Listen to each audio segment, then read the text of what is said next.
সবাইকে স্বাগত দীপ্ত সন্ধ্যার সংবাদে। সাথে রয়েছে দোলা ডলরের শ্রোতেই জানাবো সংবাদ শিরোনাম।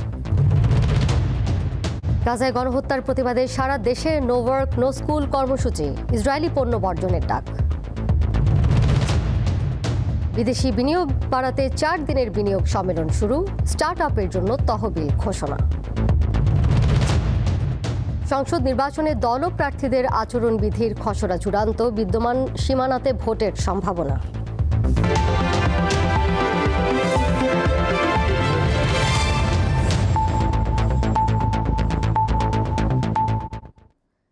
গাজায় গণহত্যার প্রতিবাদে বিশ্বের অন্যান্য দেশের মতো বাংলাদেশেও নো ওয়ার্ক নো স্কুল কর্মসূচি পালন করা হয়েছে। রাজধানীর বিভিন্ন কর্মসূচিতে বিক্ষোভকারীরা মুসলিম বিশ্বকে একত্রিত হয়ে গাজার পাশে দাঁড়ানোর আহ্বান জানান। শিক্ষার্থীদের স্লোগানে মুখর পুরো এলাকা, মুহুর্মুহু ধ্বনিতে উচ্চারিত হচ্ছে ফ্রি প্যালেস্টাইন ফ্রি প্যালেস্টাইন। সাথে নেতানিয়াহু ও ডোনাল্ড ট্রাম্পের বিরুদ্ধে দেয়া হচ্ছে নানা স্লোগান। সোমবার রাজধানীতে ব্রাক বিশ্ববিদ্যালয়ের শিক্ষার্থীরা অংশ নেন এমন কর্মসূচিতে। ফিলিস্তিনের সমর্থনে হাজার হাজার শিক্ষার্থী ধর্মঘট কর্মসূচিতে অংশ নেন।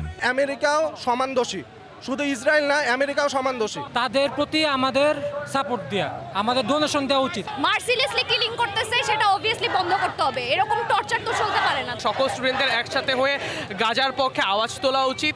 মুসলিম কান্ট্রিগুলো যেভাবে চুপচাপ আছে, সেটি আমাদের জন্য অনেক বেশি লজ্জার একটা বিষয় হয়ে দাঁড়িয়েছে। প্রতিবাদ কর্মসূচি শেষে শিক্ষার্থীরা বিশাল মিছিল বের করে। বাড্ডার ইউলুপ ঘুরে মিছিলটি আবার বিশ্ববিদ্যালয়ের সামনে এসে শেষ হয়। মিছিলেও স্লোগানে স্লোগানে প্রতিবাদ জানানো হয় ইসরায়েলের কর্মকাণ্ডের বিরুদ্ধে। গাজায় হামলার প্রতিবাদ কর্মসূচিতে অংশ নেয় অন্যান্য সরকারি বেসরকারি বিশ্ববিদ্যালয় ও স্কুল কলেজের শিক্ষার্থীরা। রাজধানীর সেন্ট্রাল উইমেন্স ইউনিভার্সিটি ও নটরডেম কলেজ সহ বেশ কয়েকটি প্রতিষ্ঠানের শিক্ষার্থীরা বিশ্বব্যাপী বয়কট কর্মসূচিতে অংশ নেন। ফিলিস্তিনিদের মুক্তি চান তারা। ক্লাস বর্জন করে, সবকিছু বর্জন করে আমরা আজকে রাজপথে নেমেছি। আহ্বান করছি ইসরায়েলের যত পণ্য আছে সকল পণ্য বয়কট করার জন্য। আমরা সবাই যে যার পড়ালেখা বা যে যার কাজ বাদ দিয়ে এখানে প্রতিবাদের জন্য আসছি। দীপ্ত টেলিভিশন প্রাঙ্গণে কর্মবিরতি পালন করেন প্রতিষ্ঠানটির কর্মকর্তা কর্মচারী, শিল্পী ও কলাকুশলী। এ সময় তারা ফিলিস্তিনের প্রতি সহমর্মিতা জানিয়ে ইসরায়েলি হামলা বন্ধের দাবি জানান। মানবতার বিরুদ্ধে অবস্থান নেয়া দেশ ও নেতাদের বিরুদ্ধে অবস্থান নিতে বিশ্ব নেতাদের প্রতি আহ্বান জানান তারা। প্রত্যেকেরই ভালোভাবে বাঁচার অধিকার আছে, সেই অধিকারের জায়গা থেকে ফ্রি প্যালেস্টাইন পণ্যগুলো আমরা কখনো ব্যবহার করব না, কারণ এইটার মধ্যে মিশে আছে ফিলিস্তিনি অনেক অনেক নিরীহ মানুষের রক্ত। এত তাজা প্রাণ যেভাবে নষ্ট হচ্ছে সেটা সত্যি অকল্পনীয়। মানে এটা খুবই অমানবিক একটা ব্যাপার। মানবতা বিরোধী কর্মকাণ্ডের তীব্র নিন্দা এবং প্রতিবাদ জানাচ্ছি। এদিকে প্রতিবাদ কর্মসূচিকে কেন্দ্র করে যুক্তরাষ্ট্র দূতাবাসের সামনে বাড়তি নিরাপত্তা নিতে দেখা গেছে। পুলিশের পাশাপাশি সেনা সদস্যরাও টহল দিচ্ছেন সেখানে। আজিজুল ইসলাম, দীপ্ত সংবাদ, ঢাকা।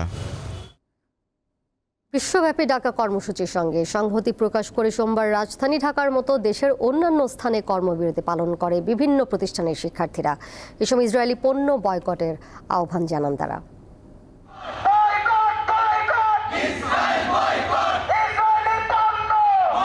ইসরায়েলি দখলদার বাহিনী গাজায় নারী ও শিশুসহ হাজার হাজার ফিলিস্তিনিকে হত্যার প্রতিবাদে চট্টগ্রামে মিছিল ও বিক্ষোভ সমাবেশ করেছে বিভিন্ন সংগঠন।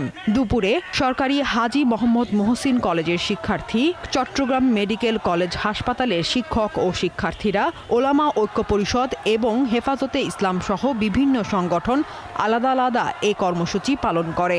ইসরায়েল একটি অভিশপ্ত জাতি, এরা বারবার চুক্তি লঙ্ঘন করে মুসলিমদের উপর, এমনকি ওনাদের বিরুদ্ধে যারা আছে তাদের উপর নির্মম হত্যাযজ্ঞ চালায়। এই যে ইসরায়েলি পণ্যগুলা সবসময় যে বলতেছি যে বন্ধ করতে, বাট ইসরায়েলি পণ্যগুলো আমাদের বাংলাদেশে ইনপুট হচ্ছে কিভাবে?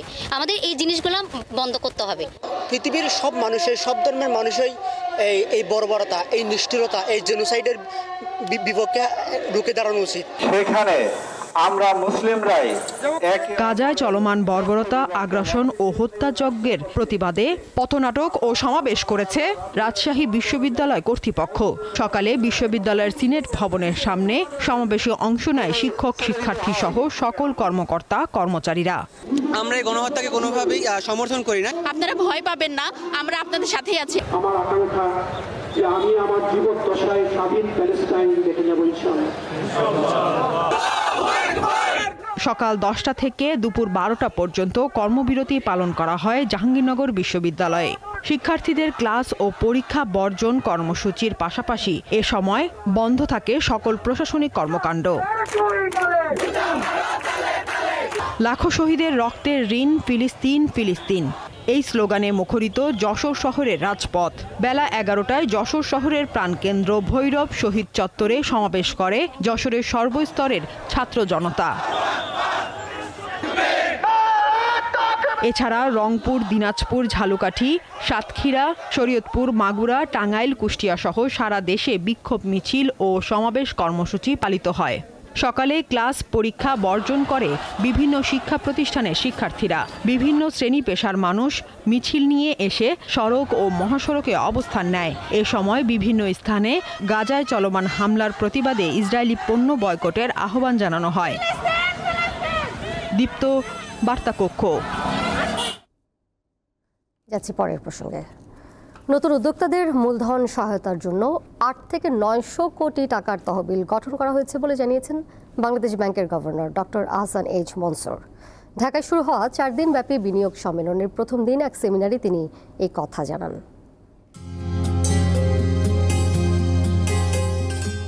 দেশে দীর্ঘদিন ধরে চলছে বিনিয়োগ খরা। বৈশ্বিক পরিস্থিতি ও রাজনৈতিক টানাপোড়েনের কারণে ভাটা চলছে বিদেশি বিনিয়োগে।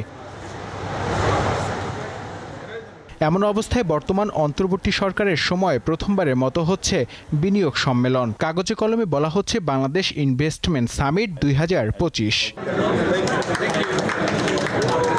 এতে বিশ্বের 50টি দেশের 550 জনের বেশি বিনিয়োগকারী ও ব্যবসা প্রতিষ্ঠানের প্রতিনিধি অংশ নেন। সম্মেলনে অংশ নেবেন ফেসবুকের মূল প্রতিষ্ঠান মেটা, উবার, টেলিনর ও টয়োটার মতো অনেক প্রতিষ্ঠানের প্রতিনিধি। দেশের মাটিতে বিনিয়োগের এই আয়োজনকে ইতিবাচক হিসেবে দেখছেন তরুণ উদ্যোক্তারা। ইয়াং ইউথরা আছে, তারা যে একটা প্রবলেমের একটা সলিউশন তৈরি করতে পারে, এটাই কিন্তু এই ইভেন্টের মূল। এখানে টাকা পয়সা কি এগুলো পরের কথা। বাইরের ইনভেস্টরদেরকে অ্যাট্রাক্ট করা, এই ইভেন্টের কারণে অনেক ইউরোপিয়ান ইনভেস্টররা এখন আমাদের ব্যাপারে জানে, বাংলাদেশের স্টার্টআপদের ব্যাপারে জানে, আগে যারা জানতো না।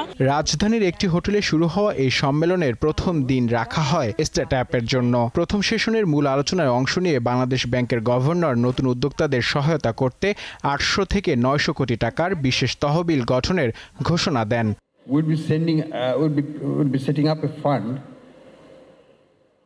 স্টার্টআপ খাতের নতুন উদ্যোক্তাদের সহায়তা করতে 800 থেকে 900 কোটি টাকার বিশেষ তহবিল গঠনের উদ্যোগ নিয়েছে বাংলাদেশ ব্যাংক। বাণিজ্যিক ব্যাংকগুলোর মাধ্যমে স্টার্টআপ খাতের এ তহবিল বিতরণ করা হবে। স্টার্টআপগুলোর লাভ একদিনেই আসে না, আপনাকে ধৈর্য ধরতে হবে, আপনাকে অধ্যবসায় করতে হবে। গত আওয়ামী লীগ সরকারের আমলে ইন্টারনেট শাটডাউনের রেওয়াজ ঘুরে ফিরে বারবার এসেছে। ওই ঘটনার পুনরাবৃত্তি বাংলাদেশে আবার হবে কিনা সে বিষয়ে প্রশ্ন রাখা হয় সরকারের এই কর্তা ব্যক্তির কাছে। ইন্টারনেট আর কখনো বন্ধ হবে না। ভবিষ্যৎ সরকার যাতে এটা বন্ধ করতে না পারে আমরা সেই ব্যবস্থা নিয়েছি। টেলিকম অ্যাক্ট 2001-এ ইন্টারনেট বন্ধ করার বিধান আছে। আমরা সেটি বাতিল করার জন্য কাজ করছি, যাতে পরবর্তী সরকারগুলো আইনের সুযোগ নিয়ে ইন্টারনেট বন্ধ করতে না পারে।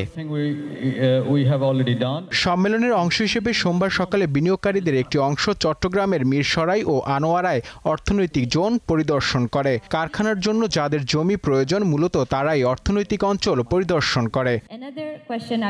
নূর আলম, দীপ্ত সংবাদ, ঢাকা।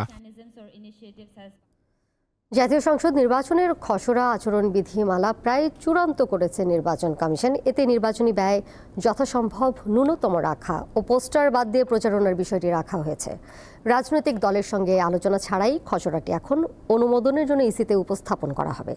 দুপুরে রাজধানীর আগারগাঁও নির্বাচন ভবনে সংক্রান্ত কমিটির বৈঠক শেষে নির্বাচন কমিশনার আনোয়ারুল ইসলাম সরকার সাংবাদিকদের এসব তথ্য জানান। গণতান্ত্রিক বাংলাদেশে যে কোনো নির্বাচনের সময় প্রার্থীদের বিরুদ্ধে বড় অভিযোগ ওঠে আচরণবিধি নিয়ে। একে অন্যের পোস্টার ছেঁড়া, মারামারি, হামলা কিংবা অর্থের ছড়াছড়ি। নিয়ম ভাঙাই যেন নিয়ম হয়ে ওঠে ভোটের সময়। এসব অনিয়ম কিভাবে বন্ধ করা যায় তা নিয়ে তৎপর বর্তমান নির্বাচন কমিশন। তারই ধারাবাহিকতায় সীমানা পুনর্নির্ধারণ, রাজনৈতিক দলের নিবন্ধন, জাতীয় ও স্থানীয় নির্বাচন প্রস্তুতি সহ কয়েকটি গুরুত্বপূর্ণ বিষয় নিয়ে সোমবার নির্বাচন ভবনে হয় ৭ম কমিশন সভা। আচরণবিধির খসড়া আমাদের প্রায় চূড়ান্ত। বৈঠক শেষে নির্বাচন কমিশনার আনোয়ারুল ইসলাম বলেন, সংস্কার কমিশনের অধিকাংশ প্রস্তাব নতুন আচরণবিধিতে যুক্ত করেছে ইসি। নির্বাচনী প্রচারণায় থাকছে না পোস্টার। নির্বাচনী ব্যয় যথাসম্ভব ন্যূনতম রেখে এবং একটা সুশৃঙ্খল অবস্থায় নির্বাচনী প্রচারণা একবারে গ্রামীণ পর্যায়ে পর্যন্ত নিরবিচ্ছিন্নভাবে লেভেল প্লেয়িং ফিল্ড হিসাবে সব প্রার্থী সমভাবে প্রচারণা করতে পারে, সেই ধরনের একটা অ্যাটিটিউড নিয়ে আমরা আচরণ বিধিমালাটা করতে চাচ্ছি। সর্বোচ্চ কঠোরতা প্রয়োগ করা যায় এমন আচরণ বিধিমালা তৈরি করা হচ্ছে বলেও জানান তিনি। সর্বোচ্চ কঠোরতা প্রয়োগের যে মেকানিজমগুলোর যে টুলসগুলো আছে সেগুলোকে স্ট্রেংথেন করার জন্যই আমরা বারবার মিটিংয়ে বসছি এবং ইনশাল্লাহ করব। তো যে কোনো মুহূর্তে নির্বাচন সংশ্লিষ্ট যে কোনো অপরাধের ক্ষেত্রে মামলা হইতে পারে, কোর্টে ট্রায়াল হতে পারে। এছাড়া সীমানা নির্ধারণ নিয়ে আইন সংশোধনের অনুমোদন না হলে বিদ্যমান সীমানায় নির্বাচন হবে বলে জানায় ইসি। ভিত্তিতে নির্বাচন অনুষ্ঠিত হবে। শিউলি শবনম, দীপ্ত সংবাদ, ঢাকা। ইসরায়েলের বর্বরোচিত গণহত্যার নিন্দা ও প্রতিবাদে স্বাধীনতা কনসার্টের তারিখ পরিবর্তন করেছে বিএনপি। বিএনপির যুগ্ম মহাসচিব ও সবার আগে বাংলাদেশ ফাউন্ডেশনের সভাপতি শহীদ উদ্দিন চৌধুরী আইনি এই কথা জানিয়েছেন। সোমবার দুপুরে ঢাকা মহানগর পুলিশ কমিশনারের সাথে সাক্ষাৎ শেষে তিনি জানান, 11 এপ্রিলের পরিবর্তে 12 এপ্রিল দেশের 4 বিভাগে স্বাধীনতা কনসার্ট করবে সবার আগে বাংলাদেশ ফাউন্ডেশন। তিনি বলেন, গাজায় গণহত্যার প্রতিবাদে শুক্রবার দেশব্যাপী নানা সংগঠনের প্রতিবাদ কর্মসূচি থাকায় এই সিদ্ধান্ত নেওয়া হয়েছে। মিয়ানমারের আরসা প্রধান আতাউল্লাহ আবু আম্মার জুনুনি সহ 10 জনকে বান্দরবান কারাগারে পাঠানোর নির্দেশ দিয়েছে আদালত। সোমবার বান্দরবান জেলা ও দায়রা জজ আদালতের অতিরিক্ত বিচারক অরুণ পালের আদালতে তোলা হলে তাকে কারাগারে পাঠানোর নির্দেশ দেওয়া হয়। 2022 সালে বান্দরবানের নাইখংছড়িতে ডিজিএফআই কর্মকর্তা হত্যা মামলায় তাদের গ্রেপ্তার করা হয়। মামলার তথ্য মতে 2022 সালের 14 নভেম্বর নাইখংছড়ির তমরু মধ্যমপাড়া এলাকায় যৌথ বাহিনীর অভিযানকালে গুলি ছুড়ে আরসার সদস্যরা এতে নিহত হন স্কোয়াড্রন লিডার রিজওয়ান রুশদি। এ সময় আহত হন যৌথ বাহিনীর আরও কয়েকজন সদস্য।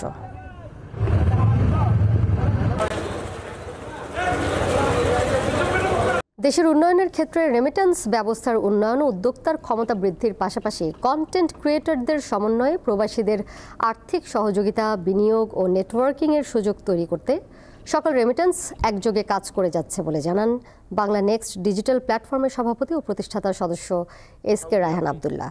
গতকাল 5 এপ্রিল দুবাইয়ের একটি হোটেলে গণমাধ্যম কর্মীদের সঙ্গে মতবিনিময় সভায় তিনি এমন মন্তব্য করেন। অনুষ্ঠানে জাতিসংঘের SDGs এর 4টি টেকসই উন্নয়নকে উন্নত প্রযুক্তির মাধ্যমে প্রবাসীদের দোরগোড়ায় পৌঁছে দেওয়ার আশ্বাস দেন। প্রবাস থেকে প্রবৃদ্ধির দিকে এই প্রতিপাদ্যকে সামনে রেখে প্রবাসীদের সেতু বন্ধনের মাধ্যমে নতুন বাংলাদেশ গঠন করার প্রত্যয় ব্যক্ত করেন আলোচকরা। এ সময় আরও বক্তব্য রাখেন বাংলা নেক্সট ডিজিটাল প্ল্যাটফর্মের সেক্রেটারি বাঁধন আহমেদ, সদস্য শওকত হোসেন সহ আরও অনেকে। ভারতে মুসলিম ওয়াকফ সংশোধনী বিল পাশের প্রতিবাদে বিভিন্ন স্থানে বিক্ষোভ হয়েছে।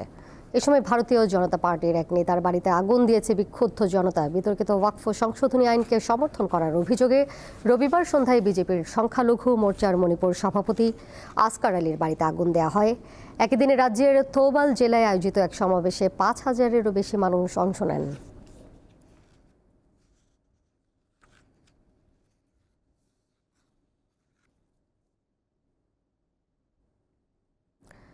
গাজায় অব্যাহত রয়েছে ইসরায়েলি হামলা। এবার নিহত হয়েছেন এক সাংবাদিক সহ 2 জন। হামলায় আহত হয়েছেন আরও অন্তত 7 জন সংবাদকর্মী। স্থানীয় সময় রবিবার গাজার খান ইউনিসের নাসের হাসপাতালের কাছে তাঁবু লক্ষ্য করে হামলা চালায় ইসরায়েলি বাহিনী। এতে হেলমি আল ফাকাউই নামের এক সাংবাদিক নিহত হন। পরে ইউসুফ নামের আরেকজন যুবকের মৃত্যু হয়। আহত 7 সাংবাদিকের মধ্যে আল জাজিরার এক সংবাদকর্মী রয়েছেন। এছাড়া গত 24 ঘন্টায় ইসরায়েলের অবিরাম বোমা বর্ষণে নারী, শিশুসহ আরও কমপক্ষে 50 জন ফিলিস্তিনি প্রাণ হারিয়েছেন।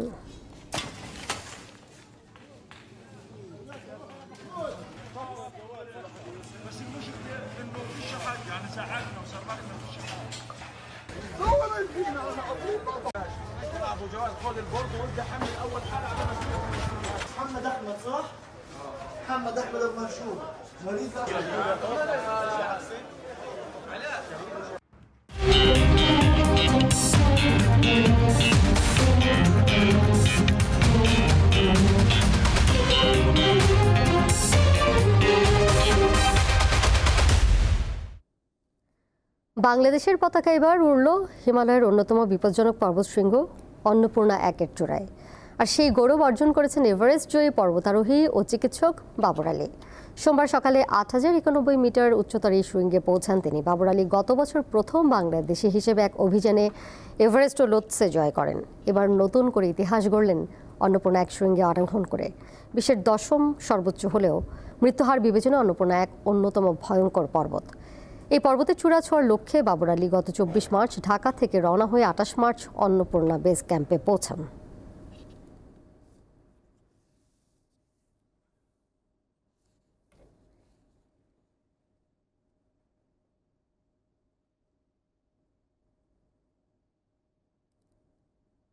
শেষ করব সন্ধ্যার সংবাদ, যাবার আগে শিরোনামগুলো জানিয়ে দিব আরও একবার। গাজায় গণহত্যার প্রতিবাদে সারা দেশে নো ওয়ার্ক নো স্কুল কর্মসূচি, ইসরায়েলি পণ্য বর্জনের ডাক। বিদেশি বিনিয়োগ বাড়াতে 4 দিনের বিনিয়োগ সম্মেলন শুরু, স্টার্ট আপের জন্য তহবিল ঘোষণা। সংসদ নির্বাচনে দল ও প্রার্থীদের আচরণবিধির খসড়া চূড়ান্ত, বিদ্যমান সীমানাতে ভোটের সম্ভাবনা। এই ছিল এখনকার মতো। পরের সংবাদ দেখবেন রাত 11টায়। এছাড়াও আরও তথ্য এবং বিনোদনের নানা খবরাখবর জানতে যুক্ত থাকুন দীপ্ত ডিজিটাল প্ল্যাটফর্মে। ধন্যবাদ সবাইকে এতক্ষণ সাথে থাকার জন্য।